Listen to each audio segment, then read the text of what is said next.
కారణం ఏంటంటే డిఆర్సీలో చాలామంది సీనియర్ సిటిజన్స్ ఉన్నారు. డిఆర్సీ పెట్టడానికి కారణం ఏమిటి?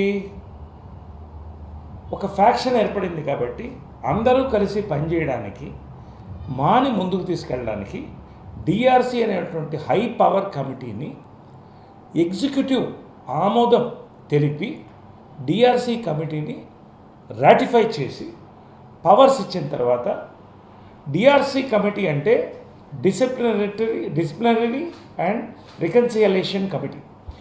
ఈ యొక్క కమిటీ యొక్క సహకారంతో మా ప్రశాంతంగా చక్కగా జరగాలన్న ఉద్దేశంతో మెగాస్టార్ చిరంజీవి గారు కృష్ణరాజు గారిని చైర్మన్గా అడిగి రిక్వెస్ట్ చేసి తీసుకుని మేమందరం మురళీమోహన్ గారు, శ్రీ మోహన్ బాబు గారు, జయసుధ గారు ఇటువంటి సీనియర్స్ని కూడా దీంట్లో తీసుకొని ఒక కమిటీని ఫామ్ చేయడం జరిగింది. ఇటీవలే ఇద్దరు కోఆప్షన్ మెంబర్స్ని కూడా చైర్మన్ గారు మరింత పని చురుగ్గా జరగడానికి కృష్ణరాజు గారు, పెద్దలు శ్రీ గిరిబాబు గారు, పెద్దలు శ్రీ శివకృష్ణ గారిని కూడా దీంట్లో ఇంక్లూడ్ చేయడం జరిగింది. ఈ యొక్క కమిటీ యొక్క పరిశీలనలో 29th ఆగస్ట్ వర్చువల్ మోడ్లో అందరి ఆమోదంతో ఒక ఎగ్జిక్యూటివ్ జరిగింది. ఇవన్నీ మీకు మేము ఇంతకుముందు చెప్పలేదు కాబట్టి ఇప్పుడు నేను జనరల్ సెక్రటరీ గారు మీకు చెప్తున్నాను. ఈ కమిటీలో ప్రధానంగా అందరు ఆఫీస్ బేరర్స్ పార్టిసిపేట్ చేశారు దాదాపుగా. అంతేకాకుండా కొంతమంది ఎగ్జిక్యూటివ్ కమిటీ మెంబర్స్ కూడా పార్టిసిపేట్ చేశారు. వీళ్ళందరూ ఉండగా సాయంకాలం కొన్ని నిర్ణయాలు తీసుకోవడం జరిగింది. అవి ఏమిటంటే, ఒకటి, అకౌంట్స్ ఎగ్జిక్యూటివ్ కమిటీ యునానిమస్గా ఆమోదించింది. 2, ఈ ఎన్నికలు ఎప్పుడు అనేటువంటి నిర్ణయం వచ్చినప్పుడు స్పష్టంగా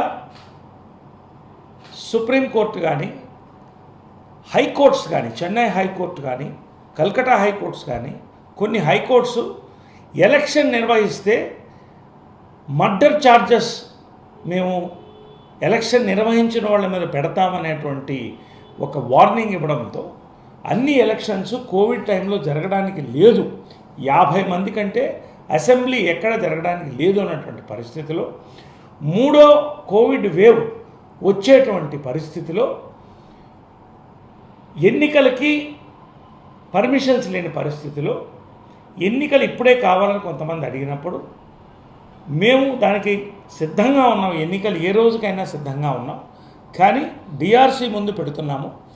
ఎన్నికలు మేము అందరం కలిసి జనరల్ బాడీ జరగనున్న జనరల్ బాడీ ఏ డేట్ అది? ఆగస్ట్ 22 జరగనున్న జనరల్ బాడీలో దాని మీద చర్చించుకొని కోవిడ్ యొక్క పరిస్థితి పట్టి ఎన్నికల నిర్ణయం తీసుకుంటాం అని అందరి ఆమోదంతో ఆ రోజు ఎగ్జిక్యూటివ్ పూర్తి అవ్వడం జరిగింది.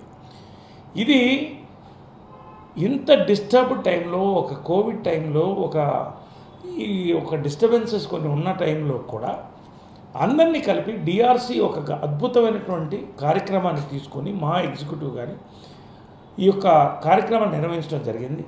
జనరల్ బాడీని కూడా వర్చువల్గానే పెట్టవలసిన పరిస్థితి, ఎందుకంటే మెంబర్స్ లైఫ్ రిస్క్ చేయడానికి లేదు. ఒకటి, చట్టబద్ధంగా 50 మంది కంటే అసెంబ్లీ లేని యొక్క పరిస్థితిలో 900 మంది ఉన్నటువంటి ఈ మా జనరల్ బాడీ కూడా వర్చువల్నే జరగాలని నిర్ణయించాం.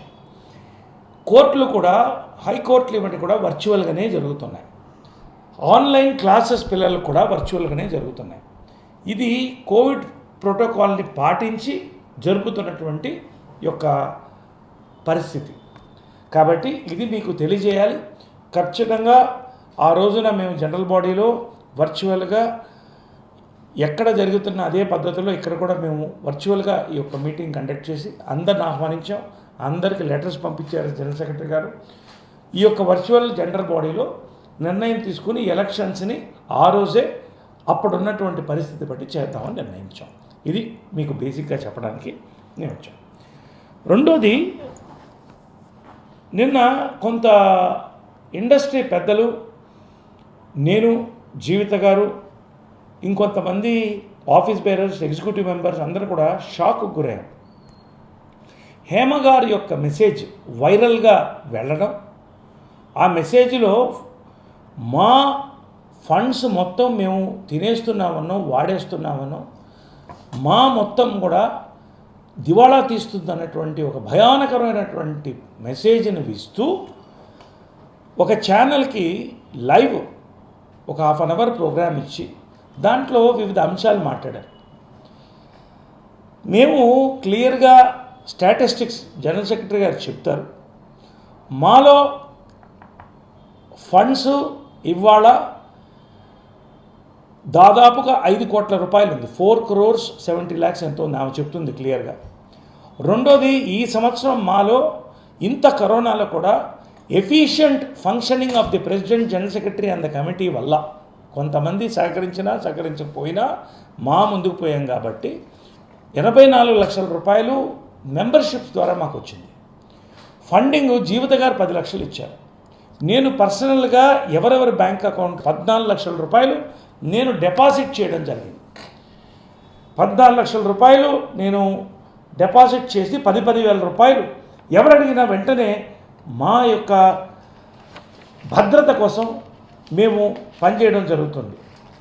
అదేవిధంగా ఆ యొక్క 14 లక్షలు డిపాజిట్ చేసిన తర్వాత జనరల్ సెక్రటరీ గారు, మేము కానీ కొంతమంది ఆఫీస్ బేరర్స్, ఎంతోమంది కరోనా పేషెంట్స్ హాస్పిటల్స్లో ఉండగా బెడ్లు ఇప్పించి వాళ్ళకి ఎంతో మేము మా వంతు సేవ ఏది ఆలోచించకుండా చేయడం జరిగింది.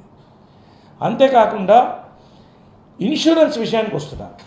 ఇన్సూరెన్సు ఎప్పటి నుంచి జరుగుతుంది, కానీ లాస్ట్ టైము ఎక్కువ మందికి ఇవ్వడం జరిగింది. ఇది యాక్టింగ్ ప్రెసిడెంట్ బెనర్జీ అక్కడ కూర్చున్నప్పుడు నేను లేను. ఒక మెసేజ్లో వెళ్ళిన ఒక తప్పు కన్ఫ్యూజన్ వల్ల ఎక్కువ మంది కట్టక్కర్లేదని అప్లై చేయడం జరిగింది. అయినా మేము ఆలోచించకుండా మా కోసం, మా యొక్క భవిష్యత్తు కోసం, మెంబర్స్ యొక్క భద్రత కోసం ఆ యొక్క కమిట్మెంట్ని మేము తీసుకొని మేము 1 కోటి రూపాయల దాకా ఖర్చు పెట్టడం జరిగింది. ఇది less than 15% of the entire funding.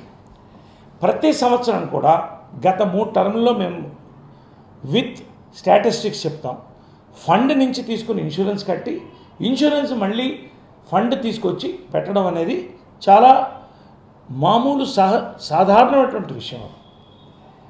Last time కూడా మేము కొంతవరకు చేయడం జరిగింది, కానీ కరోనాలో అన్నమో రామచంద్ర అనే పరిస్థితిలో కళాకారులు మా వాళ్ళు ఉన్నప్పుడు మేము ఫోర్స్ చేయలేకపోయినప్పటికీ ఈసారి మళ్ళీ 150 మంది మెంబర్స్కి మా ఫండ్ వీలైనంత వరకు ముట్టుకోకుండా కృష్ణరాజు గారు ఆయన మనసు చేసి నేను ఒక మంచి సంఖ్యను ఇస్తానని ఆయన, జీవిత గారు నేను డబ్బులు ఇస్తాను ఆమె, నేను పర్సనల్గా 2-3 లక్షలు, నా ఫ్రెండ్స్ జాకీ ష్రాఫ్ గారు, రావు రమేష్ గారు, ఇటువంటి వాళ్ళు మేము సహకరిస్తామని అందరూ 1,00,000 రూపాయలు, 50,000 ఇండస్ట్రియలిస్ట్ వాళ్ళందరూ కూడా వచ్చి ఇచ్చినప్పుడు దానికి ఒక ఫండ్ని మేము తయారు చేసి మా ఫండ్ని వీలైనంత వరకు ముట్టుకోకుండా మా యొక్క శ్రమ, మాకున్నటువంటి మంచి ఇమేజ్తో, మాకు వచ్చినటువంటి రెస్పాన్సు, కమిటీ పనిచేసినటువంటి తీరు, దీని యొక్క బలంతో మేము ఫండ్ తెచ్చుకుంటున్నాం. ఇది చిరంజీవి గారు, మెగాస్టార్ చిరంజీవి గారు పంపించినటువంటి అప్రిసియేషన్ లెటర్. నాకు మిమ్మల్ని అభినందిస్తున్నానని చెప్పడం జరిగింది. ఇది దీనికి 1,00,000 రూపాయలు నేను CCCకి కూడా డొనేషన్ ఇవ్వడం జరిగింది పర్సనల్గా. కాబట్టి పెద్దలందరూ ఒక అప్రిసియేషన్తో ఒక మంచి వాతావరణం తీసుకురావడానికి అహర్నిశలు ఒక మహిళగా ఉండి, జనరల్ సెక్రటరీగా ఉండి ఆమె కుటుంబ బాధ్యతలు చేసుకుంటూ ఆమె పనిచేస్తుంది. నేను నా కుటుంబ బాధ్యతలు, నా యొక్క పరిశ్రమలో ఉన్నటువంటి కమిట్మెంట్స్ దాటి మేమందరం ఇక్కడ ఒక కమిటీ కూర్చొని పనిచేసి ఇన్సూరెన్స్ చేయడం జరిగింది. అదేవిధంగా లైఫ్ ఇన్సూరెన్స్ దాదాపు నాకు తెలిసి 13 మంది సభ్యులకి చనిపోతే వేణుమాధవ్ గారు, గీతాంజలి గారు, జయప్రకాష్ రెడ్డి, గుండు హనుమంతరావు, దేవదాస్ కనకల గారు, nursing Yadav, Rallapalli, TNR journalist, actor, వీళ్ళందరూ చనిపోయిన రోజున వితిన్ 24 hours, ఇది మా ఫండ్ నుంచి కాదు, కట్టిన ఇన్సూరెన్స్ నుంచి, ఇన్సూరెన్స్ కంపెనీ నుంచి 3 లక్షల రూపాయలు ప్రతి కుటుంబానికి, ఆ టైంలో కరోనా టైంలో ఒక్క తినడానికి డబ్బులు లేనటువంటి పరిస్థితి ఉన్న టైంలో వాళ్ళు ఇబ్బంది పడకూడదని 3 లక్షల రూపాయలు ఒక్కొక్క కుటుంబానికి మేము ఇవ్వడం జరిగింది. అంతేకాకుండా పెన్షన్లు 6,000 రూపాయలు ఇస్తున్నాం. 50 మందికి కాదు, 33 మందికి ఎంత ఇస్తున్నాం. 6,000 రూపాయలు కూడా మాకు వచ్చినటువంటి ఫండ్ నుంచి కాదు, దాని నుంచి వచ్చినటువంటి ఇంట్రెస్ట్లో మేము ఇస్తున్నాం. ఇది మీకు అన్ని స్పష్టం చేయాలి. ఒక్కసారి ప్రెసిడెంట్ జనరల్ సెక్రటరీ ఇద్దరు కూర్చొని బాధ్యత మా మీద ఉంది కాబట్టి, మేము చెప్పాల్సిన బాధ్యత ఉంది కాబట్టి మేము ఇద్దరం కలిసి కూర్చొని చెప్తున్నాం. ఉద్యోగాల కోసం జీవిత నేను లాస్ట్ టైం 35 మందికి మేము ఇప్పించాం వేషాలు. ఆమె నడుము కట్టుకొని రైటర్స్ అసోసియేషన్ మేమందరం వెళ్ళి ఇచ్చాం, కానీ కరోనా వచ్చింది కాబట్టి దాన్ని ముందుకు తీసుకెళ్ళకపోయి చేస్తాం. అదేవిధంగా మాకు ఒక యాంథమ్ని ఇచ్చాం. అదేవిధంగా 2 వీలర్స్ 4 ఇచ్చాం. 2 వీలర్స్ కరోనా మన ఫండ్ నుంచి కాకుండా 3 లక్షల రూపాయలు వసూలు చేసి డొనేషన్ రూపంలో మా మీద ఉన్నటువంటి క్లీన్ ఇమేజ్ ఉన్న దీంట్లో చిరంజీవి గారు ముందు, కృష్ణరాజు గారు ముందు, చిరంజీవి గారు ముందు, మోహన్ బాబు గారు ముందు మేము బహిరంగంగా వచ్చిన డొనేషన్స్తోనే రిసీవ్ చేసాం తప్ప మా ఫండ్ నుంచి మేము ముట్టుకోలేదు. అదేవిధంగా ఫస్ట్ టైం చరిత్రలో మా చరిత్రలో 11,32,467 రూపాయలు ఇన్కమ్ ట్యాక్స్ రీఫండ్ వచ్చింది. ఈ ఫండ్ కూడా ఉన్నది. ఇవన్నీ కూడా పెట్టుకొని మా మెంబర్స్కి ఎక్కువ మంది యువతను ఆహ్వానించాలని 90,000 రూపీస్కి 10,000 రూపాయలు అందరూ నిర్ణయం తీసుకుని చేశాం. ఇవాళ 90,000 రూపీస్కి మా మెంబర్షిప్ ఇచ్చాం మొన్నటి దాకా కూడా. ఇదే కాకుండా వాయిదా పద్ధతుల్లో కూడా 25,000 రూపీస్ ఇస్తే గోల్డ్ కార్డ్ ఇచ్చి యువతని చాలామంది ఆహ్వానిస్తే దాదాపు నాకు తెలిసి 87 మంది ఈ కమిటీ ప్రెసిడెంట్ జనరల్ సెక్రటరీ ఆధ్వర్యంలో చేరారు. ఇవన్నీ కూడా efficient functioning of the committee వల్ల జరిగింది. ఇంతవరకు నేను చెప్పదలుచుకున్నాను. కానీ ఒక్క విషయం నేను మనవి చేస్తున్నానండి, ఎవరికి ఇక్కడ పదవి వ్యామోహాలు మాకు లేవు. గెలిచిన రోజునే నేను చెప్పాను, జీవితం ఉండగా అందరూ ఉండగా చెప్పాను, ఒక్కసారి నేను పోటీ చేస్తాను, రెండోసారి చేయనండి. మార్చు ఎలక్షన్స్ సెప్టెంబర్ జరిగేది మార్చికి పెట్టాం. మళ్ళీ సెప్టెంబర్కి ఎందుకు వెళ్ళింది? పరుచూరు గోపాలకృష్ణ గారు చెప్పిన దానిపైన వెళ్ళింది, జనరల్ బాడీ ఆమోదంతో వెళ్ళింది.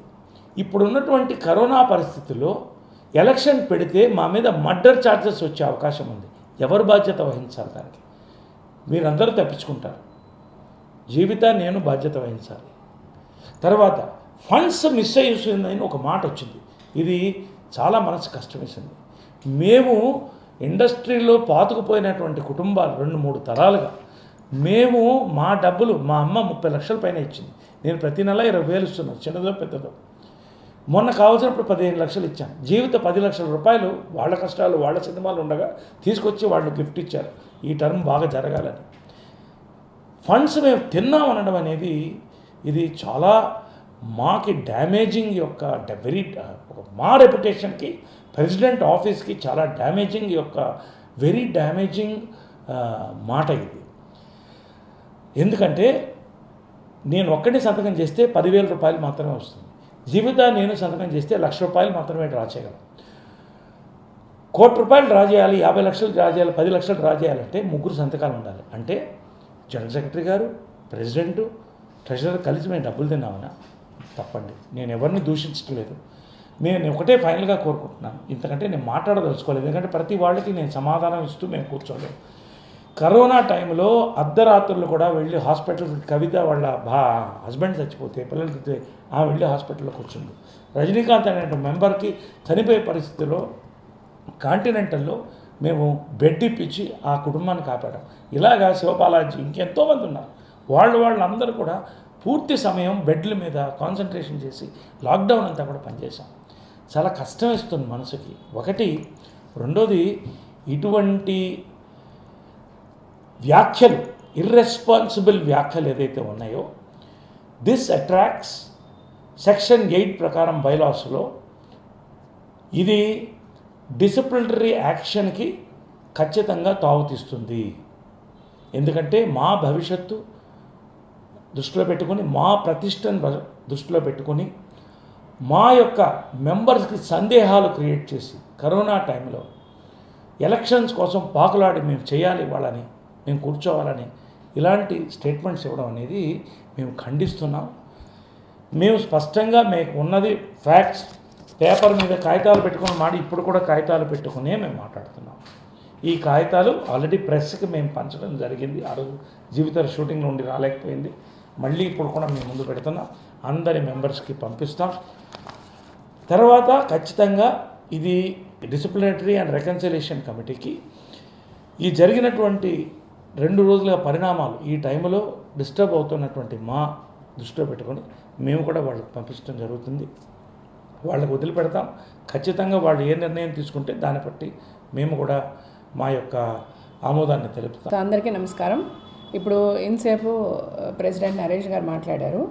యాక్చువల్గా నరేష్ గారు మాట్లాడిన కొన్ని విషయాలు నేను మళ్ళీ రిపీట్ చేస్తాను. ఎందుకంటే నరేష్ గారు, నేను, రాజశేఖర్ గారు మేమంతా ఒక ప్యానెల్గా ఇంకొక ప్యానెల్తో మేము పోటీ పడి గెలిచిన తర్వాత మళ్ళీ నేను, రాజశేఖర్ గారు ఏ ప్యానెల్తో అయితే మేము ఎదురు ఫైట్ చేశామో అదే ప్యానెల్కి సపోర్ట్గా వెళ్ళి నరేష్ గారికి ఎగెయిన్స్ట్గా మేము మాట్లాడాం. అదే ప్యానెల్తో ఇదే విధంగా మెంబర్స్కి లెటర్స్ మేము రాసాము.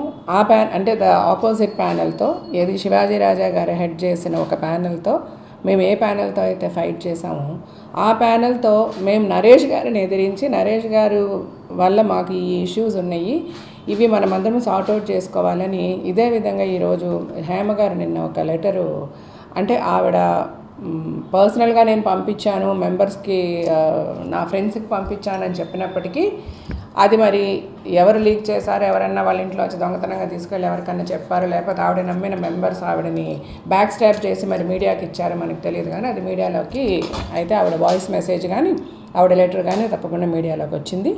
అండ్ దెన్ దాని తర్వాత ఫాలోడ్ ఆవిడ ఏబిఎన్లో ఒక ఇంటర్వ్యూ కూడా ఇచ్చారు. సో దీని గురించి యాక్చువల్గా మీడియాకి వెళ్ళొద్దు, మీడియాలో మాట్లాడుకోవద్దు, మన విషయాలు మనం సాల్వ్ చేసుకుందాం. ఇది ప్రజలకి అవసరం లేని ఒక సమస్య. ఇది ఇండియా చైనా, ఇండియా పాకిస్తాన్ సమస్య కాదు, మూవీ ఆర్టిస్ట్ అసోసియేషన్కి సంబంధించిన ఒక సమస్య. ఏదున్నా మన ఇండస్ట్రీలో పెద్దవాళ్ళు ఉన్నారు, మన సమస్యలు మనం చర్చించుకుందాం, మన ప్రాబ్లమ్స్ మనం సాల్వ్ చేసుకుందాం. మనం అనవసరంగా మీడియాకి వెళ్ళి మనం ఫూల్స్ కావద్దని చాలాసార్లు చాలా నిర్ణయాలు తీసుకున్న తర్వాత కూడా ఇలాగొచ్చి ఎందుకు మాట్లాడాల్సి వస్తుందంటే వేరే ఆప్షన్ లేక మాట్లాడాల్సి వస్తుంది. అంటే ఇప్పుడు మాట్లాడకుండా ఉంటే కనుక ఏదైతే నిన్న హేమ గారు మీడియాలో చెప్పారో, లేకపోతే ఆవిడ వాయిస్ మెసేజ్ అవ్వచ్చు, లేకపోతే మెంబర్స్కి ఏ లెటర్ అయితే అడ్రస్ చేశారో అవి నిజాలుగా అందరూ కన్సిడర్ చేయొచ్చు. సో అందుకోసమే ఈరోజు ఇలా కూర్చొని మాట్లాడాల్సి వచ్చింది. నేను ఎవరి సైడ్స్ మాట్లాడలేదండి. నరేష్ గారు నా పక్కనే ఉన్నప్పటికీ కూడా నేను ఆయన సైడ్ మాట్లాడలేదు. అటు లేకపోతే హేమ గారు, బెనర్జీ గారు, ఒక సోకాళ్ళు ఒక 14-15 మంది ఈసీ మెంబర్స్ని ఆవిడ కలుపుకున్నారు. 11 మంది ఈసీ మెంబర్స్ మేమని హేమ గారు కలుపుకున్నారు. మరి ఆ మేము ఎవరో నాకు తెలియదు. ప్రస్తుతానికి హేమ గారి గురించి మటుకు మాట్లాడతాను నేను. ఆవిడ చాలా ఇన్కరెక్ట్గా మాట్లాడారు కాబట్టి అది కరెక్ట్ చేయడం అవసరమని ఈరోజు కూర్చొని మీ ముందు మాట్లాడుతున్నాను. నరేష్ గారు చెప్పినట్టుగా 29th జూలై ఒక వర్చువల్ ఈసీ మీటింగ్ జరిగింది. అందులో కృష్ణంరాజు గారు, గిరిబాబు గారు గిరిబాబు గారు లేరు, కృష్ణరాజు గారు, శివకృష్ణ గారు, మోహన్ బాబు గారు, డిఆర్సీ తరఫు నుంచి మురళీమోహన్ గారు, ఈ నలుగురు డిఆర్సీ తరఫు నుంచి పార్టిసిపేట్ చేయగా ఆల్మోస్ట్ అందరు ఈసీ మెంబర్స్ పార్టిసిపేట్ చేశారు ఆ వర్చువల్ జూమ్ మీటింగ్లో. ఆ రోజు చాలా అంటే ఆల్మోస్ట్ 2.5 hours జరిగింది డిస్కషన్. 2.5 hours డిస్కషన్లో చాలా డెసిషన్స్, అంటే ఇది ప్రతిదీ డిస్కస్ చేసాం. అకౌంట్స్ దగ్గర నుంచి అకౌంట్స్ అందరూ ఆమోదించడం జరిగింది. ఆ పర్టికులర్ మీటింగ్లో ఆడిటర్ గారు as well as legal advisor గారిని కూడా ఇంక్లూడ్ చేశాము. ప్రతి మెంబరు మాట్లాడారు, ప్రతి మెంబర్కి ఉన్న డౌట్స్ క్లారిఫై చేయడం జరిగింది. బట్ అగైన్ మళ్ళీ ఆ లెటర్లో eligibility of the existing meeting గురించి ఎందుకు మాట్లాడాల్సి వస్తుంది అన్నది నాకు అర్థం కాలేదు. ఎందుకంటే ఇప్పుడు ప్రతిసారి మార్చ్ టు మార్చ్ ఎలక్షన్స్ జరుగుతాయి.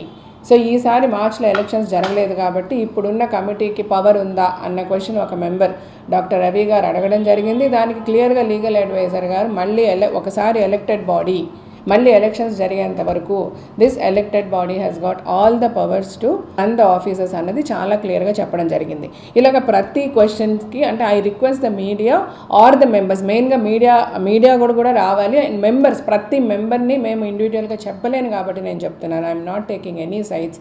ఆ ఈసీ మీటింగ్ మినిట్స్ కూడా నేను నోటీస్ బోర్డులో పెట్టిస్తాను. ఒక్కసారి ఆ ఈసీ మీటింగ్లో ఏమేమి క్వశ్చన్స్ అడిగారో వేటికి సమాధానాలు చెప్పామో దేనికి అన్నిటికీ ఒక క్లారిటీకి వచ్చి మొత్తం ఈసీ మెంబర్స్ ఒక తాటి మీదకి వచ్చి ఒక డెసిషన్ తీసుకొని August 22న ఏజీఎం నడుపుతాము. ఆ ఏజిఎంలో ఎలక్షన్స్ గురించి డిస్కస్ చేస్తాము, అకౌంట్స్ రాటిఫై చేసుకుంటాము. ఎలక్షన్ డిస్కషన్ అంటే డిసైడింగ్ ద డేట్ ఆఫ్ ఎలక్షనే, అంతే కదా. ఏ రోజు ఎలక్షన్ పెట్టుకోవాలన్నది ఈరోజు ఈసీ మీటింగ్లో డేట్ ఫిక్స్ చేసేయాలి. అంటే ఫస్ట్ జనరల్ బాడీ మీటింగ్లో ప్రతిసారి మార్చికి జరిగే ఎలక్షన్స్ ఇక నుంచి సెప్టెంబర్లో జరిగితే బాగుంటుంది అని పరుచూరి గోపాలకృష్ణ గారు ఒక సజెషన్ చేశారు. అప్పుడు the total executive committee members అందరూ కూడా అటెండ్ చేశారు. జనరల్ బాడీలో చాలా ఫస్ట్ జనరల్ బాడీ అంటే మేము విన్ అయిన తర్వాత ఫస్ట్ జనరల్ బాడీలో, మా కమిటీ విన్ అయిన తర్వాత ఫస్ట్ జనరల్ బాడీలో ఎప్పుడైతే పరుచూరి గోపాలకృష్ణ గారు సజెస్ట్ చేశారో దానికి కూడా ఒక రీజన్ చెప్పారు ఆయన. మనం మార్చిలో కనుక ఎలక్షన్స్ పెట్టి మనం గెలిచిపోతే మనకి జూన్లో మనము జనరల్ బాడీ పెడతాము. అప్పుడు మనకి ముందు వర్క్ చేసిన కమిటీ పెట్టిన ఖర్చుల్ని, అకౌంట్స్ని మనము రాటిఫికేషను, మనం ఎక్స్ప్లెనేషన్ ఇవ్వాల్సిన అవసరం వస్తుంది. That is leading to lot of confusions. కాబట్టి సెప్టెంబర్కి ఎలక్షన్స్ గనక జరుపుకుంటే ఏ కమిటీ అయితే ఫంక్షన్ చేసిందో 2 years ఆ కమిటీ జనరల్ బాడీలో క్లియర్గా ఉన్న అకౌంట్స్ అన్నీ రాటిఫై చేసి వాళ్ళకి ఇవ్వాల్సిన సమాధానాలన్నీ ఇచ్చి వాళ్ళు ఎలాగ వర్క్ చేశారో ఆ టర్మ్లో ప్రతిదానికి ఏజిఎంలో ప్రతి మెంబర్కి సమాధానం చెప్పి వాళ్ళు ఎగ్జిట్ అయితే కొత్త కమిటీ వచ్చినప్పుడు కొత్తగా ఫ్రెష్గా వర్క్ చేయడానికి బాగుంటుంది అని ఆయన ఇచ్చిన సజెషన్ని టోటల్ కమిటీ మెంబర్స్ మొత్తం ఈసీ మెంబర్స్ అందరూ యాజ్ వెల్ యాజ్ జనరల్ బాడీలో ఆ రోజు అటెండ్ అయిన ప్రతి మెంబరు యాక్సెప్ట్ చేసి ఇలాగ వెళ్దాము అని అనుకున్నారు. ఆ తర్వాత సెప్టెంబర్ నుంచి ఎలక్షన్స్ అనే ఒక ఉద్దేశంతోనే నడుపుతూ వచ్చాము. ఆ తర్వాత జరిగిన 1-2 ఈసీ మీటింగ్లు కూడా జరిగాయి. వాటిల్లో కూడా మళ్ళీ ఈ జనరల్ బాడీ ఎలక్షన్స్ అన్నది డిస్కస్ చేసుకోకపోయినప్పటికీ అందరిమీ ఒక అండర్స్టాండింగ్తో సెప్టెంబర్ నుంచి ఎలక్షన్స్ అన్న థాట్లోనే నడిచింది. కానీ సరే మార్చిలో పెట్టాలన్నా ఏప్రిల్లో పెట్టాలన్నా మెయిన్గా కోవిడ్ ఈ పాండమిక్ సిచ్యువేషన్లో మార్చిలో కానీ ఏప్రిల్లో కానీ మన ఎలక్షన్ పెట్టే పరిస్థితి లేకుండింది. అది కూడా మొన్న ఈసీలో చాలా క్లియర్గా సరే మీరు అలాగనుకున్నారు, మేము ఇలాగనుకున్నాం, ఏదేమైనా పెట్టాలనుకున్నప్పటికీ మనకి కోవిడ్ సిచ్యువేషన్ ఉన్నందువల్ల జరగలేదు, గవర్నమెంట్ ప్రోటోకాల్ ఉంది, వీటన్నిటి వల్ల జరగలేదు. ఓకే, ఇప్పుడు మనంతా ఒక అండర్స్టాండింగ్కి వచ్చి సెప్టెంబర్లో పెట్టుకుందాం. As per the first general బాడీలో తీసుకున్న నిర్ణయం ప్రకారం సెప్టెంబర్ 2nd Sunday ఎలక్షన్స్ పెట్టుకుందాం అన్న థాట్ ఉంది. అది అలా ఉంచుకుందాం. కానీ ఇప్పుడు ఈరోజు ఈసీ మీటింగ్లో డేట్ ఫైనలైజ్ చేయాలి అని కొంతమంది మెంబర్స్ అడిగినప్పుడు మన డిఆర్సీ చైర్మన్గా కిషన్రాజు గారు అవ్వచ్చు, మోహన్ బాబు గారు అవ్వచ్చు, అందరం కలిసి ఏమన్నారంటే ఇప్పుడు మనము డేట్ అన్నది అనౌన్స్ చేయకుండా మనము ఇది ఏజిఎంలో పెట్టుకుందాము. ఇమీడియట్గా ఈ రోజు నుంచి 21 daysలో వర్చువల్గా ఈ ఏజిఎం కూడా వర్చువల్గానే కండక్ట్ చేస్తున్నాము. మళ్ళీ సేమ్ కోవిడ్ ప్రోటోకాల్ వల్ల ఈరోజు మనం ఫిజికల్గా ఏజిఎం కండక్ట్ చేయలేము కాబట్టి అందరిమీ ఎలక్షన్స్కి ప్రిపేర్ అయ్యాం కాబట్టి ఈ ఎలక్షన్ డేట్ అన్నది ఏజిఎంలో మనము ఫైనలైజ్ చేసుకుందాము అని ఒక అండర్స్టాండింగ్ వచ్చాం. ఈ AGM in between AGM DRC కూడా ఒకసారి వాళ్ళు మీట్ అయ్యి అసలు ఎలక్షన్స్ ఎలా నడపాలి, ఏమి నడపాలి, ఉన్న ప్రోటోకాల్ ఏంటి, రేపు కోవిడ్ సిచ్యువేషన్ ఎలా ఉంటుంది, వీటన్నిటి మీద కూడా పెద్దలు కూడా ఒక నిర్ణయం తీసుకుంటాం, మాకు కొంచెం టైం ఇస్తే ఇవన్నీ కూడా ఏజిఎం రోజు చక్కగా డిస్కస్ చేసి హెల్దీగా ఎలక్షన్స్ డేట్ అనేది ఫైనలైజ్ చేసుకుందాం అనుకున్నాం. అసలు ఇందులో కన్ఫ్యూజన్ ఏంటో నాకు అర్థం కాలేదు. దాని గురించి మళ్ళీ ఎందుకు హేమ గారు మాట్లాడాల్సి వచ్చిందో కూడా నాకు అర్థం కాలేదు. అలాగే నరేష్ గారు ప్రెసిడెంట్గా ఉండిపోవాలనుకుంటున్నారా, ఆయనకి కుర్చీ దిగడానికి ఇష్టం లేదు, లేకపోతే దానివల్ల కొంతమంది అటువైపు చాలా ప్రయత్నాలు జరుగుతున్నాయి, ఇవన్నీ కూడా చాలా తప్పండి. అక్కడ ఆ పొజిషన్ నరేష్ గారు ఉన్నా, బెనర్జీ గారు ఉన్నా, ఎవరున్నా, హేమ గారున్నా నేను అదే మాట్లాడతా. అలాంటి ఒక డిస్కషను రాలేదు, అలాంటి ఒక థాటు లేదు, అంత పని లేకుండా ఎవరు ఇక్కడ పని కూడా చేయటం లేదు. చాలా క్లియర్గా నరేష్ గారు నెక్స్ట్ ఎలక్షన్కి తను ఈ ఒక్క టర్మ్ ఆయన ప్రెసిడెంట్గా ఉంటానని చెప్పారు. ఆ మాట మీద ఆయన ఆ రోజు నుంచి ఈ రోజు వరకు ఉన్నారు. ఇక్కడ నిన్న హేమ గారు చెప్పిన ఈ మాటలన్నీ కూడా చాలా తప్పుగా అనిపించాయి నాకు. ఎందుకంటే ఒక అండర్స్టాండింగ్తో మనందరం కలిసి కూర్చొని మాట్లాడుకున్నాం, ఈసీలో కొన్ని డెసిషన్స్ తీసుకున్నాం. అసలు అవసరం ఏమొచ్చింది? ఇప్పుడు ఎలక్షన్స్ ఎవరు పెట్టమంటున్నారు? మెంబర్స్కి కన్ఫ్యూజన్ దేనికి? మనం మెంబర్స్ని ఎక్కడికి లీడ్ చేస్తున్నాం? మెంబర్స్ అనే వాళ్ళకి దయచేసి నేను ఏమి రిక్వెస్ట్ చేస్తున్నానంటే please give them the freedom to think and vote. మనం ఎవరికి ఓట్ చేయాలి, మనకి ఎవరు పని చేస్తారన్నది దయచేసి వాళ్ళని ఆలోచించుకొని ఓట్ చేయనివ్వండి. మనం ఎందుకు ఇన్ని కైండ్ ఆఫ్ ఒక కన్ఫ్యూజన్స్ వాళ్ళ మైండ్లోకి మనం తీసుకెళ్తున్నాం? ఇప్పుడు నిన్న చెప్పిన హేమ గారు మాట్లాడిన కొన్ని వాట్సాప్లో కొన్ని విషయాలు అయితే తప్పకుండా మాట్లాడాల్సిన అవసరం ఉంది. ఎందుకంటే ఫండ్ అంతా తీసేసి ఖర్చు పెట్టేస్తున్నారు. పెన్షన్స్ ఆయన హ్యాపీగా కూర్చొని అంటే నరేష్ గారి పేరు చెప్పినా ఇక్కడ ఆఫీస్ కండక్ట్ చేస్తున్నది, రన్ చేస్తున్నది యాజ్ ఎ జనరల్ సెక్రటరీగా నేను ఆన్సరబుల్ కాబట్టి, అంటే ఇండైరెక్ట్గా నన్ను కూడా అన్నట్టే కాబట్టి నేను దీనికి సమాధానం చెప్పాల్సిన అవసరం ఉంది కాబట్టి చెప్తున్నాను. ఇప్పుడు 6,000 రూపీస్ నరేష్ గారు పెన్షన్స్ అనౌన్స్ చేశారు, ఆయన ఇచ్చేస్తున్నారు, ఆయన సమ్మం పోయిందని ఆవిడ అడిగారు. 6,000 rupees pensions out of the interest what ever the funds we have మేము ఇస్తున్నాం. రెండోది, కార్పస్ ఫండ్ అంతా పోయింది, 5 కోట్లు ఉండేది, 5 కోట్లు కాదు, ఆవిడ ఫిగర్స్ అన్ని కూడా రాంగ్ చెప్తున్నారు, 5 కోట్ల పైన కొంచెం ఎక్కువే ఉండేది మనం మేము టర్మ్ స్టార్ట్ చేసినప్పుడు. సరే అది పక్కకు పెట్టినప్పటికీ కార్పస్ ఫండ్కిలో మనకి మెడిక్లైమ్కి ఇచ్చేశారు, లైఫ్ ఇన్సూరెన్స్కి ఇచ్చేశారు, ఆల్రెడీ అది 3 కోట్లు అయిపోయింది. ఇప్పుడు మళ్ళీ మెడిక్లైమ్ కట్టేస్తే కనుక అసలు ఏమీ ఉండదు, ఫ్యూచర్లో మనకి ఏమీ మిగలదు. అండ్ మళ్ళీ మెడిక్లైమ్ కడితే ఫ్యూచర్ అంటే కూడా ఎక్కువ లేదు, ఇంకొక సంవత్సరంలో మొత్తం 0 అయిపోతుంది అని చెప్పారు. అది కరెక్ట్ కాదండి. ఇప్పుడు కార్పస్ ఫండ్లో నియర్లీ 4.7 crores, నేను అప్రాక్సిమేట్గా చెప్తున్నాను ఫిగర్స్, 4.63 to 4.7 crores ఇంకా మాకు ఫండ్ అలాగే ఉంది. ఈ ఫండ్లోంచి ఫస్ట్ మెడిక్లైమ్కి 78 lakhs అనుకోండి. నేను ఇవాళ ఆఫీస్ నాన్ ఫంక్షనింగ్ కాబట్టి కరెక్ట్ ఫిగర్స్ నా దగ్గర లేవు, ఏమన్నా 1 లక్ష అటు ఇటు అవ్వచ్చు. బట్ 78 lakhs ఫస్ట్ అంటే 2020 మెడిక్లైమ్కి కట్టాం. 931 లైవ్స్ అయ్యాయి, 314 మెంబర్స్కి మెడిక్లైమ్ కట్టాం. అదెంత 78 lakhs కట్టాం. ఆ 78 lakhs ఎస్ మనం ఫండ్లోంచి తీసి కట్టాం. అది కూడా 15% of the funds can be used అన్న ఒక నామ్స్ మీద ఆడిటర్స్తో ప్లస్ లీగల్ అడ్వైజర్తో అండ్ మొత్తం ఈసీ మెంబర్స్తో, ఆ రోజు ఎంతమంది అయితే ఈసీ మెంబర్స్ దానికి ఒప్పుకున్నారు వాళ్ళందరూ సంతకాలు పెట్టున్నారు. ఆ రోజు హేమ గారు కూడా ఉన్నారు అక్కడ. అప్పుడు కోవిడ్ సిచ్యువేషన్, ఎవరికి పనులు లేవు, అందరూ చాలా ఇబ్బందుల్లో ఉన్నారు. ఈ ఫిగర్ అరేవ్ అవ్వడానికి ముందు మెంబర్స్ అందరికీ ఇందాక నరేష్ గారు చెప్పినట్టుగా మెసేజ్లు పంపించాం, ప్రతిదీ రికార్డు ఉందండి, దయచేసి అందరూ అప్లై చేసుకోండి మెడిక్లైమ్కి. అప్పుడు బెనర్జీ గారు కానీ హేమ గారు కానీ వీళ్ళందరూ కూడా మెజారిటీ ఆఫ్ ద మెంబర్స్ ఈసారి మనం ఫ్రీగా ఇవ్వాలి మెంబర్స్కి మెడిక్లైమ్, మనం ఎందుకున్నాం ఈ పరిస్థితిలో, వాళ్ళు ఎట్లా నార్మల్గా మెడిక్లైమ్ మాలో 30,000 ప్రీమియం అంటే కనుక ఇప్పుడు 50% మా బ్యాడ్ చేస్తుందండి. అది ఈరోజు మేము వచ్చిన తర్వాత కాదు, ముందు నుంచి కూడా అదే జరుగుతుంది. గత 3-4 టర్మ్స్గా ఇదే పద్ధతిలో మెడిక్లైమ్ అనేది 50% ప్రీమియంలో మా బ్యాడ్ చేస్తుంది, 50% మెంబర్స్ కడుతున్నారు. ఈసారి లాస్ట్ టైం జరిగినప్పుడు ఎక్కువ మంది కట్టాల్సి వచ్చింది, ఎందుకంటే అందరు మెంబర్స్ యునానిమస్గా చాలా మంచిగా ఓపెన్గా బెనర్జీ అనే దగ్గర నుంచి అందరూ కూడా మీరు ఏంటి ఇంత కట్టాలని కూడా మెన్షన్ చేయకండి మెసేజ్లో, సో మళ్ళీ భయపడిపోయి చాలామంది అప్లై చేసుకోరు, లెట్ దమ్ అప్లై, మనందరం కష్టపడదాం, మనందరం డబ్బులు తెద్దాం, మనందరం ఏమన్నా తక్కువైతే చేద్దాం, but let us all unitedly give health insurance to maximum number of members అని చెప్పి అన్నందువల్లనే అంతమంది 314 మెంబర్స్ అప్లై చేసుకోవడం జరిగింది. వాళ్ళకి 78 lakhs పే చేయడం జరిగింది. అది చేసే ముందు కూడా ప్రతి మెంబర్తో గంటల తరబడి డిస్కషన్ చేయడం జరిగింది. హేమ గారు అన్నారు ఇంక్లూడింగ్ ఈసీ మెంబర్స్ ఈసారి కట్టలేమండి డబ్బులు అన్నారు, అందరినీ కన్సిడర్ చేయమన్నారు. ఫైన్, ఎంతవరకు వీలైతే అంతవరకు ఫ్రీగా చేయండి అన్నారు. చేద్దాం, మన వల్ల చేతనైంది మనం చేద్దామని అందరం కలిసి అనుకొని ఆ 78 lakhs కట్టడం జరిగింది. ఆ 78 lakhsతో పాటు ఎస్బీఐ లైఫ్ ఇన్సూరెన్స్ కట్టడం జరిగింది. లైఫ్ ఇన్సూరెన్స్ కూడా సమ్వేర్ అరౌండ్ 28 lakhs కట్టాం. ఆ లైఫ్ ఇన్సూరెన్స్లో దగ్గర 13-14 మందికి ఫ్యామిలీకి 3 లక్షల చొప్పున ఇచ్చాం. అంటే మనం కట్టిన దానికి కంటే ఇంకా ఎక్కువే మెంబర్స్ బెనిఫిట్ పొందారు.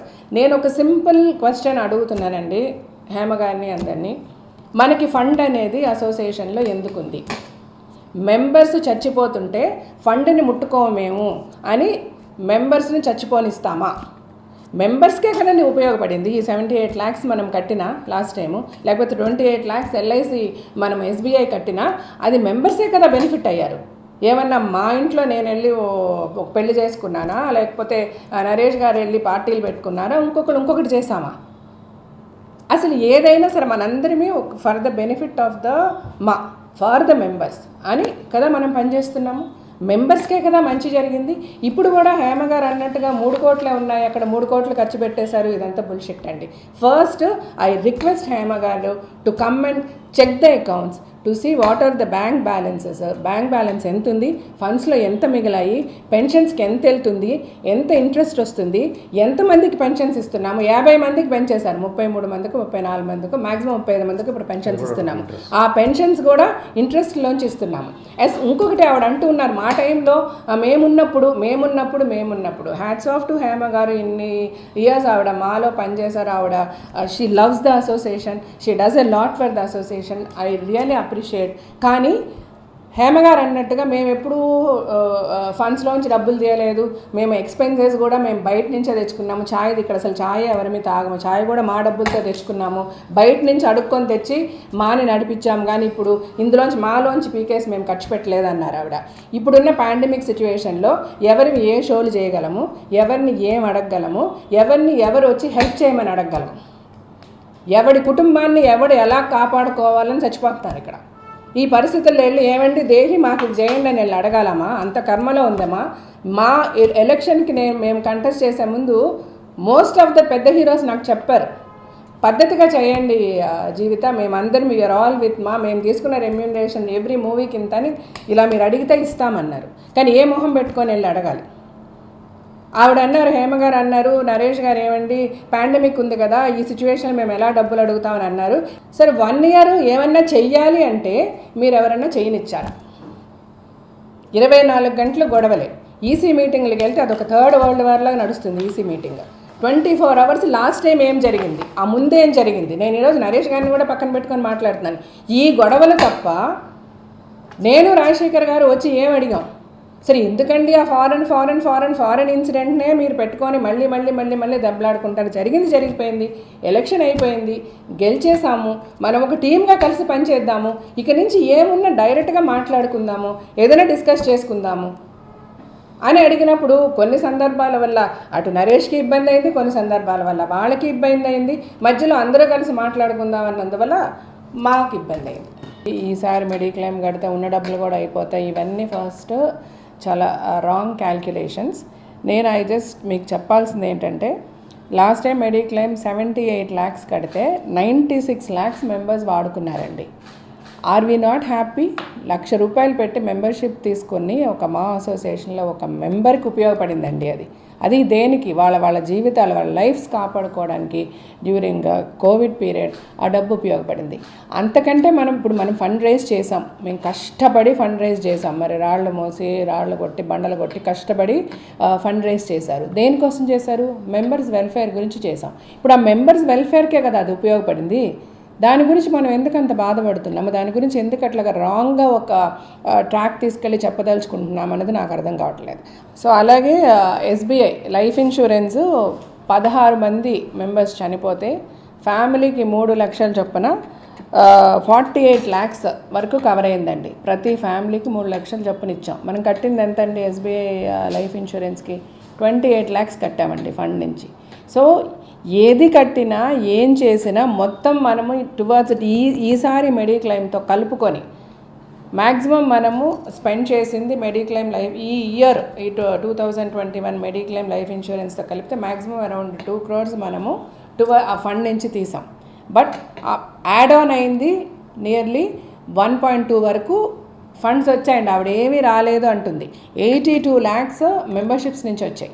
ఆ మెంబర్షిప్స్ కూడా ఎంతో ఎంతూసియాస్టిక్గా ఎంతమంది మెంబర్స్ వాళ్ళు కష్టపడి వాళ్ళు పనిచేసింది, ఎంత స్క్రూటినీ చేసి ప్రతి మెంబర్కి మనం కన్ఫర్మ్ చేసే ముందు ఒక కమిటీ చేసి, అంటే వీళ్ళ మధ్య అంటే ప్రతిసారి కొట్టుకోవడమే కదా 2 panelsగా. సో మధ్యలో నేనుండి ఒక గ్రూప్ ఒకటి క్రియేట్ చేసి ప్రతిదీ ఆ గ్రూప్లో పెడుతూ మేము అంత వర్క్ చేసి ఇంతమంది మెంబర్స్ని తీసుకొని నియర్లీ 82 lakhs మేము మెంబర్షిప్స్ దగ్గర నుంచి వచ్చింది.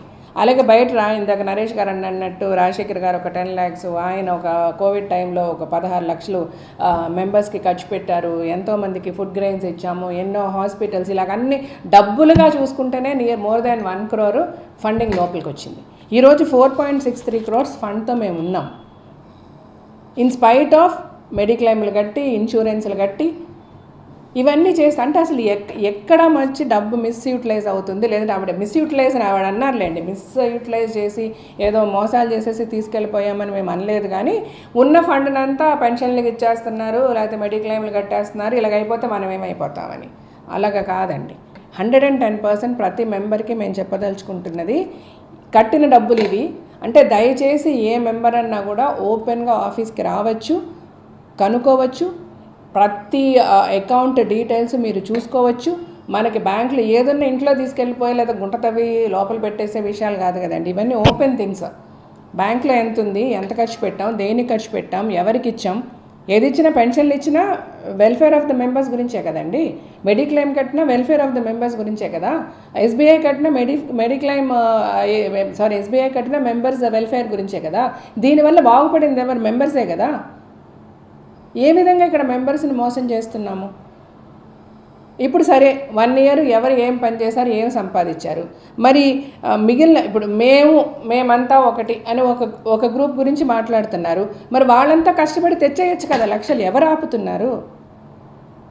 డబ్బులు తీసుకురండి. మీకంతా మీకున్న ఫేస్ వాల్యూ మాకు లేకపోవచ్చు, మీరు అడిగితే ఇచ్చే డబ్బులు మాకు ఇవ్వకపోవచ్చు.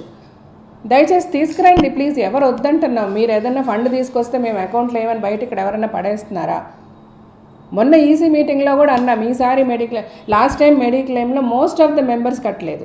లాస్ట్ టైమే కట్టలేదు అని అనుకుంటే అంతకుముందు టర్మ్స్లో కూడా నేను చూశాను. మరి మీరందరూ నడిపిన అంతకుముందు టర్మ్స్లో కూడా మెడిక్లెయిమ్ 50% మూవీ ఆర్టిస్ట్ అసోసియేషన్ కడితే 50% మెంబర్స్ కట్టాలంటే ఆ 50%లో 20-25% కట్టారు. అలాగే ఈసారి లాస్ట్ టైం కోవిడ్ వల్ల ఆ 25% అనేది 10% కట్టారు. దానిని రెక్టిఫై చేయడానికి డెఫినెట్గా ప్రయత్నిద్దాము. కొంచెం ఈ కోవిడ్ సిచ్యువేషన్ రిలాక్స్ అయ్యి ఏ విధంగానన్నా మనం బయటకు వెళ్ళి ఒక షో చేయాలన్నా, ఇంకొకటి చేయాలన్నా, ఒక హీరోని అడగాలన్నా మనం గొడవలు లేకుండా మనము ఒక మంచి హార్మనీతో ఒక మంచి సరౌండింగ్స్ క్రియేట్ చేస్తే హెల్ప్ చేయడానికి చాలామంది ఉన్నారు. బట్ ఇలా మన గురించి మనం వెళ్ళి బయట ఇలా చెప్పుకుంటూ ఉంటే ఎవరు వచ్చి మనకి హెల్ప్ చేస్తారు?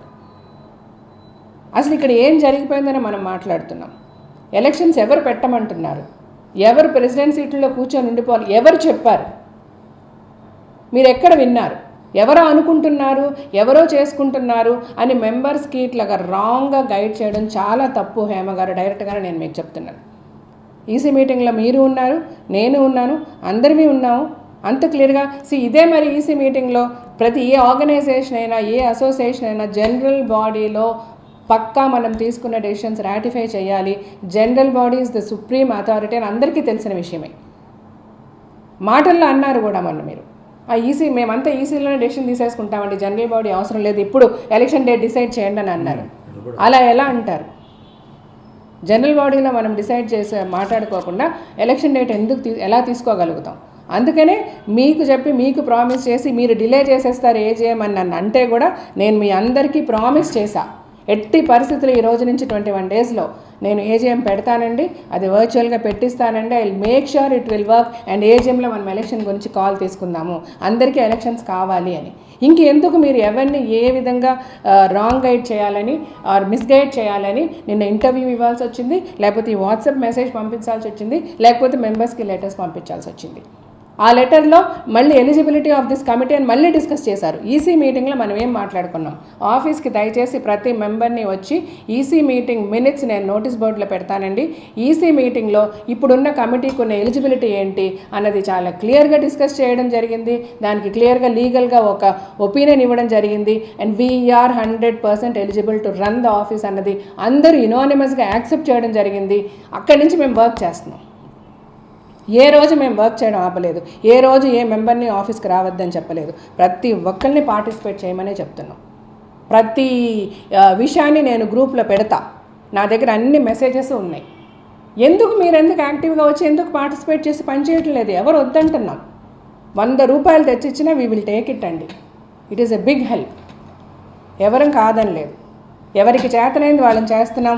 మీరే అన్నారు ఏంటి ఈ గ్రూపులు 2 కొట్టేసుకుంటున్నారని చెప్పేసి మధ్యలో చిరంజీవి గారు వచ్చి డిసిప్లినరీ ఏంటి రీకన్సిలేషన్ కమిటీ పెట్టామని మీరే కదా అన్నారు. మరి ఇప్పుడు ఈరోజు ఎందుకు ఆ డిసిప్లినరీ అండ్ రీకన్సిలేషన్ కమిటీని తప్పు చెప్తున్నారు?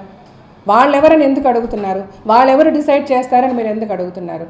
ఇది మీరు అందరూ కలిసి మేమే చిరంజీవి గారు అని మాట్లాడి పెట్టారు, మా అందరి మధ్య ఒక హార్మనీ క్రియేట్ చేయడానికి అని మీరన్న మీరే ఈరోజు ఎందుకు ఆ డిఆర్సీ పనిచేయటం లేదు? మేము ఆ రోజు నుంచి ఆ మాట కట్టుబడే డిఆర్సీనే ప్రతిదీ అడుగుతున్నాం, ప్రతి విషయం వాళ్ళ కన్సర్న్ తీసుకుంటున్నాం. ఒక ఈసీ మీటింగ్ అవ్వచ్చు, ఒక ఏజీఎం అవ్వచ్చు, ఒక ఎలక్షన్ అవ్వచ్చు. ఎందుకంటే ఇండస్ట్రీలో పెద్దవాళ్ళు అని అంటే లెక్క పెట్టుకోవచ్చు. ఆ పెద్దవాళ్ళతో ఆధ్వర్యంలో వాళ్ళని అడిగి వాళ్ళు చేస్తామని మీరే చెప్పారు.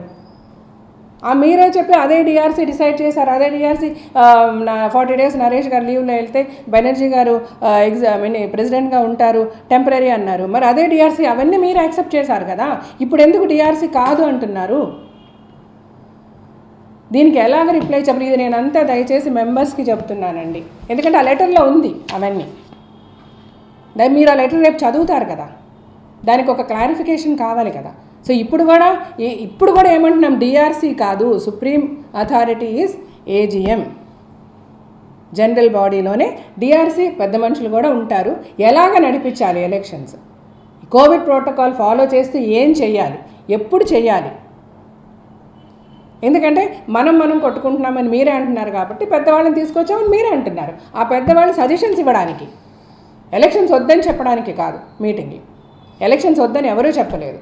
ఇలాగా మీరు అనుకొని మీరు ఊహించుకొని కాంక్రీట్గా ఏ సాక్ష్యమో ఏ ఆధారం లేకుండా నరేష్ గారు కూర్చుండిపోవాలి, ఆయనే ప్రెసిడెంట్గా ఉండిపోవాలి, అందుకని ఎలక్షన్స్ పోస్ట్పోన్ చేయాలని అనుకుంటున్నారు, మీరు ఎలక్షన్స్ కావాలని అడగండి అని మెంబర్స్ని బిఫోర్ ఏజీఎం ఇట్లా రాంగ్ గైడ్ చేయడం కరెక్ట్ కాదు. నాట్ ఓన్లీ మెంబర్స్, మన field is the most attractive field అండి ఇండస్ట్రీ.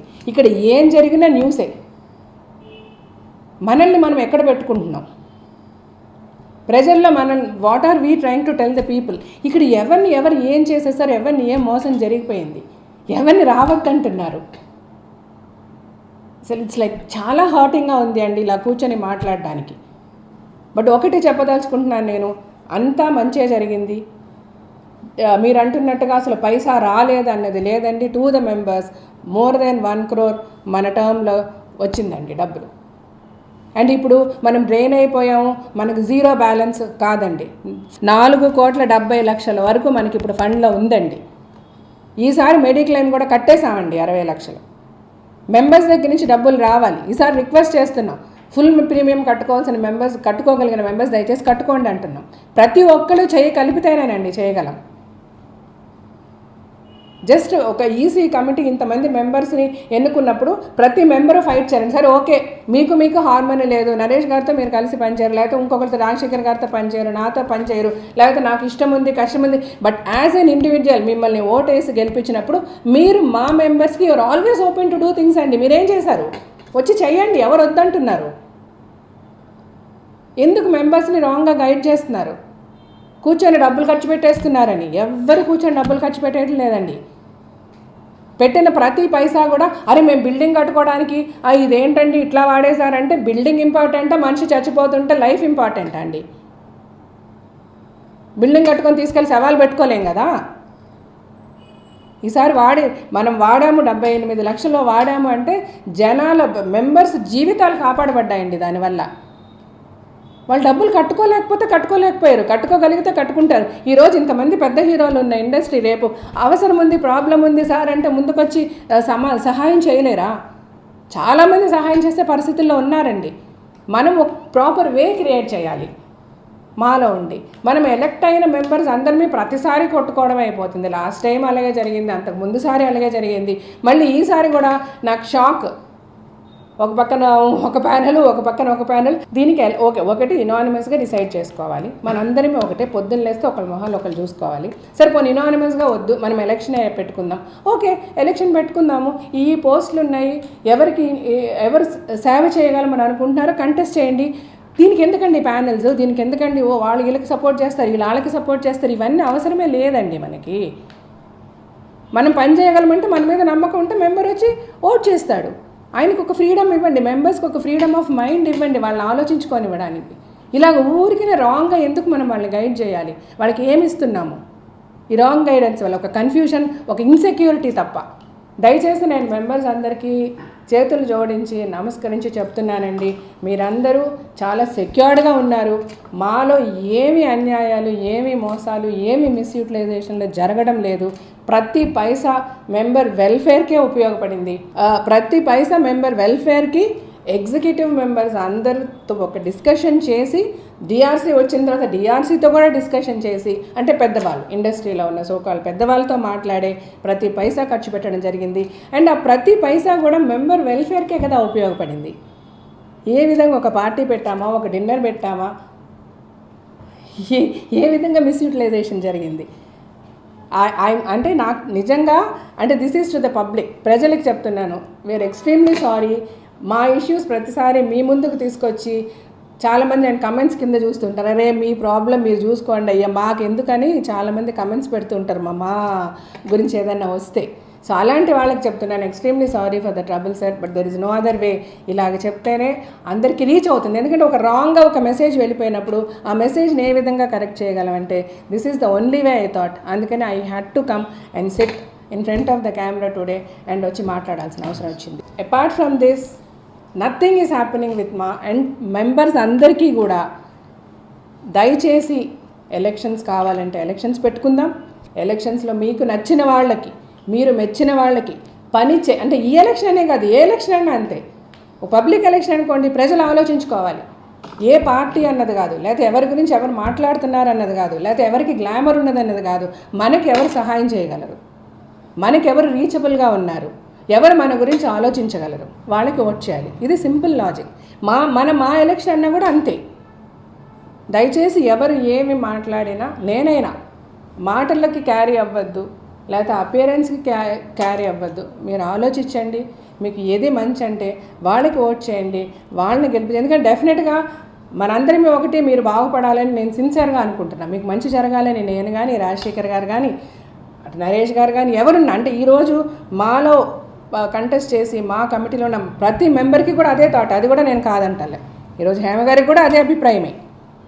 హెల్దీగా మనం ఎలక్షన్కి వెళ్దాము, హెల్దీగా మనకి ఓట్ చేయమని అడుగుదాము. అంతేగాని ఒకరి మీద ఒకరు లేనిపోనివి చెప్పుకొని, లేకపోతే మాలో అదైపోతుంది ఇదైపోతుంది, వాళ్ళు ఉంటే అలా అయిపోతుంది, మేము వస్తే ఇలా అయిపోతుంది, అలాంటి టాపిక్స్ లేకుండా, ఎందుకంటే అలాంటిది జరగట్లేదు కాబట్టి జెన్యున్గా మనం కంటెస్ట్ చేద్దాము. మీరేం మంచి చేయగలరో చెప్పండి. మెంబర్స్ని వాళ్ళకి మీరు కేర్ చూపించండి, వాళ్ళకి కేర్ తీసుకోండి, గెలవండి. అలా చేద్దాం అందరినీ, మేమైనా మీరైనా. Let's follow this healthy way అని చేతులు జోడించి నమస్కరిస్తూ మెంబర్స్కి ఇంకొకసారి మాలో ఏమీ తప్పులు జరగలేదు, every single rupee is spent in the right way. రేపు మనం ఈ ప్రపంచం మొత్తం ఫేస్ చేస్తుంది కోవిడ్. ఈ కోవిడ్ బారి నుంచి బయటపడిన రోజు మనం ఫండింగ్ 1 రూపాయి కాదండి 10 రూపాయలు తెచ్చుకోగలం. ఎందుకంటే ప్రతి ఒక్కరు సపోర్ట్ చేయడానికి రెడీగా ఉన్నారు. మన ఇండస్ట్రీలోనే మనం బయటకి, మనది crores of rupees సంపాదించి పెడుతున్న ఒక ఇండస్ట్రీ, అటు గవర్నమెంట్కి కూడా crores of rupees ట్యాక్సెస్గా ఇస్తున్న ఒక ఇండస్ట్రీ. ఎవరో దగ్గర చేతులు చాచాల్సిన అవసరమే లేదు మనకి. మన ఇండస్ట్రీలో మన వాళ్ళే చాలామంది మనకు సహాయం చేయడానికి రెడీగా ఉన్నారు. So in the best possible way మాని మనము చాలా పెద్ద లెవెల్కి తీసుకెళ్ళగలము, అన్నెసెసరీ పాలిటిక్స్ని పక్కన పెడితే. సో వన్స్ అగైన్ మెంబర్స్కి ఎవ్రీథింగ్ ఈజ్ ఫైన్. ప్రతి ఒక్కరూ ఏ క్షణం అనుకుంటే ఆ క్షణం, మన ఆఫీస్ మార్నింగ్ 9:30 నుంచి ఈవినింగ్ 6-6:30 వరకు ఉంటారు. ఎప్పుడన్నా ఎవరన్నా రండి, ఇట్స్ యువర్ బేసిక్ రైట్. ఇక్కడ ఏం జరుగుతుందో చూడండి, చూసి ఒక నిర్ణయం తీసుకోండి. ఒక కళాకారుడు చిన్న పెద్ద చాలామంది పేదలు 1,00,000 రూపాయలు ఇచ్చి మెంబర్షిప్ చేసినప్పుడు వాళ్ళకి భద్రత కావాలి, ఉద్యోగ విషయంలో కానీ, అదేవిధంగా ఆరోగ్యపరంగా కానీ, ఒక మెంబర్ చనిపోతే కానీ. కాబట్టి మెంబర్స్ యొక్క welfare is the foremost of every organisation. Members చనిపోయిన తర్వాత ఒక భవనం కట్టుకోవాలి, దాంట్లో అందరు ఫోటోలు పెట్టుకుంటాము. ఒకటే అడుగుతున్నాను, ఖచ్చితంగా భవనం అవుతుంది, అది పెద్ద సమస్య కాదు, ఇందాక జ్యోతి గారు చెప్పినట్టు.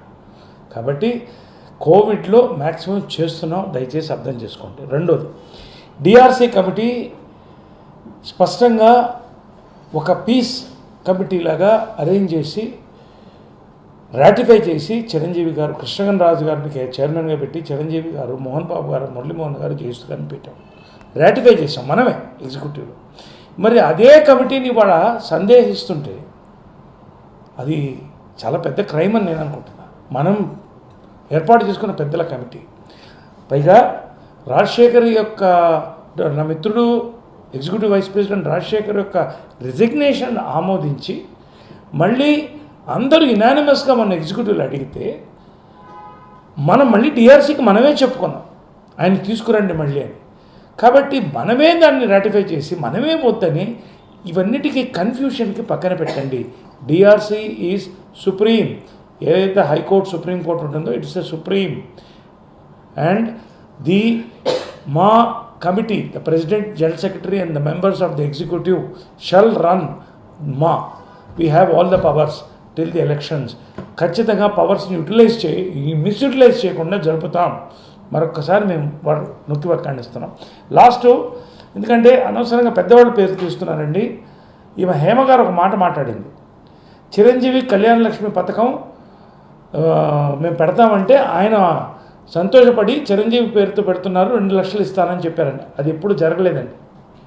జరిగింది ఏంటంటే శివాజీ రాజా పీరియడ్లో చిరంజీవి ఈ యొక్క పథకం కళ్యాణ లక్ష్మి పథకం శ్రీకాంత్ పేరులో ఒక పథకం, అప్పుడు ఆయన ఆఫీస్ బేరర్గా ఉన్నాడు, మా అమ్మ పేరుతో విజయనుల గారి పేరుతో పెన్షన్ పథకం ఇలా పెడితే నేను చిరంజీవి గారికి అందరికీ ఎక్స్ప్లెయిన్ చేశాను, ఇది ఒకళ్ళ పేరు పెడితే ఇంకొక ఇష్యూ వస్తుంది, రేపు శ్రీకాంత్ పేరు పెడితే రాజేంద్ర ప్రసాద్ అడుగుతారు, ఇంకోళ్ళు వస్తుంది, పేర్లు పెట్టొద్దు, మనం ఎవరు ఇస్తే వాళ్ళని సంతోషంగా వాళ్ళని అనౌన్స్ చేస్తాం అని చెప్పి అందరి పేర్లు తీసేయడం జరిగిందండి. నేను హేమ గారికి ఒకటే చెప్తున్నాను, దయచేసి పెద్దవాళ్ళ పేర్లు దీంట్లో లాక్కండి, అనవసరంగా దీంట్లో లాగొద్దు. ఎవరు మిమ్మల్ని చిరంజీవి గారి పేరు పెట్టమని ఆయన అడగలేదు.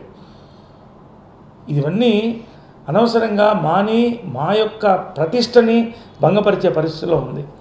డైరీ 8.5 లక్షల రూపాయలు అయ్యే డైరీని సేమ్ క్వాలిటీతో 4.5 లక్షల రూపాయలతో శివబాలాజీ వీళ్ళతో కమిటీ వేస్తే వాళ్ళు కూర్చుని అర్ధరాత్రులు పనిచేసి జీవిత గారు వీళ్ళు ఈ డైరీని సేమ్ క్వాలిటీతో తీసుకొచ్చాం. ఆ డబ్బులు ఎక్కడ పోయాయి? మరి ఇవన్నీ మేము సేవ్ చేయలేదా? 11 లక్షల రూపాయలు వెనక్కి రాలేదా? 87 లక్షలు మెంబర్షిప్లో వాటిలో రాలేదా? ₹1 కోటి ఫండ్ వచ్చింది కదా, తప్పండి. లాస్ట్ నేను ఒకటే కోరుతున్నాను, ఇందాక జీవిత గారు చెప్పినట్టు మా ఎలక్షనే కాదు, మీరు ఇప్పుడు ప్రెసిడెంట్ అండ్ సెక్రటరీగా మాట్లాడుతున్నాం, ఒక ఫ్రెండ్లీ కంటెస్ట్, ఒకవేళ కంటెస్ట్ ఉన్నా ఫ్రెండ్లీ కంటెస్ట్గా ప్రశాంతంగా ఒకరినొకరు దూషించుకోకుండా వెళ్ళాలి. రెండోది, మీరు అబ్జర్వ్ చేయండి, మీరు ఇప్పుడు ఓటేశారు, గెలిపించారు, ఈ కమిటీ ఎంత చేయాలో అంత చేశారు, ప్రూఫ్ ఉంది. మీరు మళ్ళీ ఎలక్షన్ వచ్చినా ఓటేసేటప్పుడు సరదాగా ఫ్రెండ్లీగా ఓటు మాత్రం ఫ్రెండ్లీగా అయ్యొద్దు, ఆలోచించండి. మా భవిష్యత్తు మీ భవిష్యత్తు కొరకు ఆలోచించి రెస్పాన్సిబుల్ పీపుల్కి ఓటేయండి. ఎవరైనా కానివ్వండి, హేమ గారైనా కానివ్వండి, రెస్పాన్సిబుల్ పీపుల్, కలుపుకుపోయే పీపుల్, పనిచేసే పీపుల్కి ఓటేయండి అని నేను ప్రెసిడెంట్ జనరల్ సెక్రటరీ ఇద్దరిని కూడా మిమ్మల్ని, ఎందుకంటే పబ్లిక్ దీంట్లో అబ్జర్వ్ చేస్తున్నారు కాబట్టి ప్రతి వాళ్ళకి కూడా మేము వినిపిస్తాం. నేను నరేష్ గారు ఇద్దరం చెప్పినట్టుగా ఈ డిఆర్సీని ఈసీ మెంబర్స్, ఈసీ కమిటీ మొత్తం అందరం కలిసి పెట్టుకొని వాళ్ళ ద్వారా, వాళ్ళ ఇన్స్ట్రక్షన్స్ ద్వారా మనం ఫాలో చేద్దామని చెప్పిన తర్వాత దీంట్లో లీగాల్ అంటే కొంతమంది మెంబర్స్ మాట్లాడుతున్నారు, ఇదో లీగాలిటీ లేదు, లేకపోతే అది లేదు, ఇది లేదు. సో ఇప్పుడు మనం అంతా లీగాలిటీ ప్రకారం కోర్టుల దగ్గర నుంచి ఆర్డర్స్ తెచ్చుకొని అయితే పని చేయమండి. ఇది ఈ ఇండస్ట్రీ, ఫిల్మ్ ఇండస్ట్రీ మొత్తం కలిపి, అటు ప్రొడ్యూసర్స్, డైరెక్టర్స్, రైటర్స్, ఎవరన్నా సరే ఈ 24 ఫెడరేషన్స్ అందరం కలిపి ప్రతిసారి ప్రతి చిన్న విషయానికి కోర్టుకు వెళ్ళి లీగాలిటీస్ ఉన్నాయని ఎవరం పనిచేయం కదా. ఇది ఏదైనా మంచి చెడు మనకి ఏది మంచి జరుగుద్ది, మరి ఎవరికంటే పని లేకుండా వచ్చి కూర్చున్నారు ఈ పెద్దవాళ్ళందరూ ఇక్కడ మనతో కూర్చొని మాట్లాడడానికి. ఏదైనా మన మెంబర్స్కి మంచి జరగడం గురించి అని వాళ్ళు వచ్చారు, మనము అదే మర్యాదను మెయింటైన్ చేస్తూ మనం రన్ చేస్తున్నాము. ఇందులో లీగాలిటీ ఇష్యూస్ అని కొంతమంది మాట్లాడడం కూడా కరెక్ట్ కాదు. ఇలాంటివన్నీ కూడా రాంగ్ ఐడియాస్ని మీరు మెంబర్స్లోకి తీసుకెళ్ళి వాళ్ళల్లో ఒక భయాన్ని, ఒక ఇన్సెక్యూర్, పాపము ఈ మెంబర్స్ అంతా ఎవరండి, బాగున్న వాళ్ళకి ఇట్స్ నథింగ్. ఇప్పుడు కష్టాల్లో ఉన్నవాళ్ళు, లేకపోతే పూరర్ సెక్షన్, మిడిల్ క్లాస్, ఇలాగా ఉన్న మా మెంబర్స్ అందరికీ కూడా వీళ్ళకి భయం వచ్చేస్తుంది the way we project. So దయచేసి అలాంటి మెంబర్స్కి నేను చెప్తున్నాను, ద హోల్ ఇండస్ట్రీ, అంటే నాట్ ఓన్లీ మన movie artist association, the whole industry is with us. మనకి సహాయం చేయడానికి అటు డైరెక్టర్స్ అవ్వచ్చు, అటు ప్రొడ్యూసర్స్ అవ్వచ్చు, మేము వెళ్ళాము. ఇందాక నరేష్ గారు చెప్పినట్టు మనకి ఆపర్చునిటీస్ కావాలి, మన మెంబర్స్కి ఆపర్చునిటీస్ కావాలి, ప్రతి సినిమాలో ఆపర్చునిటీస్ వచ్చేలాగా ఎలా చేయాలి, చాలా మాట్లాడాం. ఒకటి నేనేంటి హ్యాపీగా ఏం చెప్పదలుచుకుంటున్నానంటే అందరూ సహాయం చేయడానికి సిద్ధంగా ఉన్నారు, మనం దాన్ని రైట్ వేలో తీసుకెళ్ళగలిగితే. సో దయచేసి మనందరినీ ఒక హ్యాపీగా, హెల్తీగా, యునైటెడ్గా ఒక మంచి ఒక పాత్, ఒక వే క్రియేట్ చేసి, ఒక దారి క్రియేట్ చేస్తే అందరూ మెంబర్స్ చాలా బెనిఫిట్ అవుతాము. మూవీ ఆర్టిస్ట్ అసోసియేషన్ నెక్స్ట్ లెవెల్కి మనం తీసుకెళ్ళగలము. ఇవన్నీ కూడా చాలా టెంపరీగా, ఎమోషనల్గా, ఇప్పుడు హేమ గారు మాట్లాడినా, ఎవరు మాట్లాడినా ఇవన్నీ కూడా జస్ట్ బేస్లెస్. దేనికి బేస్ లేదు, దేనికి ప్రూఫ్ లేదు. మీకు ఎలాంటి నిజం తెలుసుకోవాలన్నా దయచేసి ఆఫీస్కి రండి, కాల్ చేయండి, నేను వచ్చి ఎక్స్ప్లెయిన్ చేస్తాను మీకు. ఆ రోజు తప్పని మీకు అనిపిస్తే చెప్పుతో కొట్టండి. అంత స్ట్రాంగ్గా నేను చెప్పగలను, ఎందుకంటే అంత కరెక్ట్గా పనిచేస్తున్నాం కాబట్టి. Thank you so much.